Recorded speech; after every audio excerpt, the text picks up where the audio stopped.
Nesse vídeo você vai entender os 5 pontos para poder investir na Vivo. Primeiro, como ela ganha dinheiro, depois o resultado do trimestre, na sequência os drivers, os gatilhos de valor, os riscos que você deve monitorar e finalmente o valuation. Será que a Vivo está barata hoje? Primeiro bloco, unidades de negócio, como a empresa gera dinheiro. A operação da Vivo é dividida em duas unidades principais. A primeira unidade representa cerca de 77% da receita. Ela gera o dinheiro operando a maior cobertura móvel do país. São mais de 100 milhões de linhas móveis para clientes finais e banda larga para cerca de 8 milhões de residências. A segunda unidade representa cerca de 23% da receita. Ela gera dinheiro comercializando serviços para empresas, ofertando desde a rede de voz, circuito de dados, hospedagem em nuvem, até cibersegurança.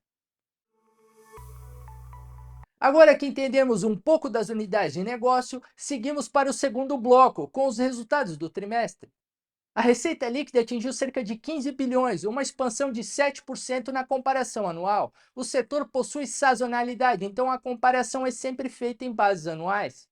O crescimento na receita foi causado principalmente pelos planos pós-pagos, que expandiram sua base de clientes em 7%, possuindo um ARPU ou receita média por usuário maior que os planos pré-pagos. O EBITDA cresceu cerca de 9% em base anual, somando 6,2 bilhões, com margem de 40%, vindo praticamente em linha na comparação anual. A receita de 86 milhões com a venda do cobre da antiga concessão sustentou a margem, cobrindo o aumento salarial e o calote de um cliente corporativo específico. O lucro líquido ajustado atingiu cerca de 1,2 bilhões, avançando 19% na comparação anual, causado por dois fatores principais.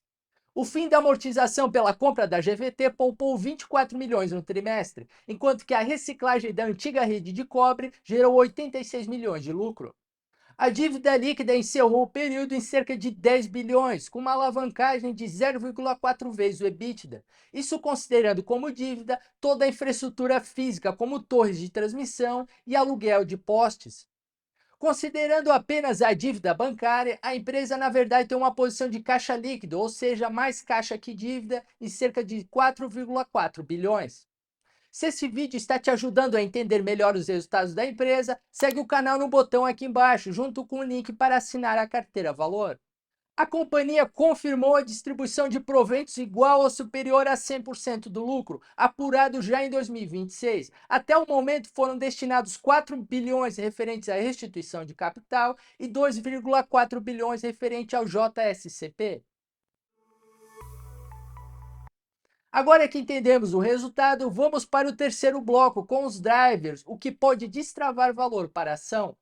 O primeiro gatilho é o Combo Vivo Total, que consolida a internet de fibra residencial e os planos pós-pagos móveis da família em uma única fatura, oferecendo descontos para forçar a migração do cliente pré-pago para o pós-pago. O combo derruba as taxas de cancelamento, chamado churn. O cliente evita cancelar a internet da casa e do celular juntos, pois cria muito transtorno. E o plano pós-pago possui uma receita média anual por usuário muito superior. O primeiro gatilho é a venda dos ativos da antiga rede de telefonia fixa residencial, internet de primeira geração, herdada na privatização do sistema Telebrás lá em 1998. Entre quilômetros de cabos de cobre e prédios administrativos, a soma dos ativos chega a 4,5 bilhões, que devem ser vendidos entre 2026 e 2027 e entram diretamente no caixa da Vivo.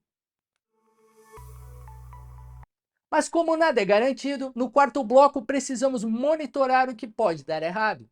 O primeiro risco é a competição na fibra, que enfrenta forte resistência dos provedores regionais, além de tecnologias novas como a Starlink, que é uma internet via satélite, que já é uma ameaça no horizonte da Vivo. Essa competição acirrada obriga a companhia a focar na conversão da sua base atual, através de combos de produtos com planos de internet fixa e móvel. Porém, essa estratégia a concorrência também consegue ofertar. O segundo risco é que o mercado de telefonia móvel brasileira está saturado, há mais chips ativos do que habitantes. O crescimento da receita depende muito da migração dos planos pré para pós-pagos. ISPs regionais como a BrisaNet no Nordeste e a Unifique no Sul avançam com redes 5G próprias, além da TIM em nível nacional. Isso força a Vivo a avançar em segmentos empresariais com margens de lucro menores. Colocando as vantagens e os riscos na balança, no quinto bloco, vamos para o que interessa. O valuation, afinal, a Vivo está barata hoje? Vamos para a tela. Olhando para o gráfico das últimas 52 semanas, vemos o papel testando um topo próximo a R$ 43 e um vale perto de R$ 30. Desde abril, a ação vem caindo, explicado principalmente por dois fatores. Primeiro, a expectativa de uma redução maior na taxa de juros não deve se concretizar em 2026. E segundo, o resultado da Viveo veio em linha, mas com o valuation esticado, o mercado cobra um algo a mais. O múltiplo preço sobre o lucro projetado é de cerca de 13 vezes para 2026. E quando invertemos o lucro sobre o preço, temos um ganho ou earnings yield de cerca de 8% para cada real investido. Projetamos esse múltiplo em 2027 para 12 vezes. Ele vai gerando um pequeno desconto frente ao preço atual da ação, direcionado pelo aumento do lucro por ação. Sobre os dividendos, o retorno projetado é de cerca de 8% para 2026 e 2027, caindo levemente em 2028, mesmo mantendo a distribuição do lucro em 100%.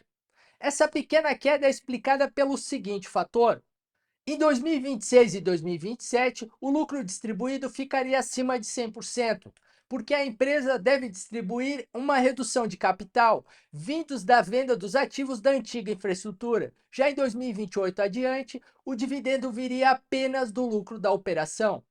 Na receita líquida, projetamos um aumento de 5% em 2026 e mantemos esse crescimento estável nos anos seguintes, repassando a inflação junto com um leve crescimento real.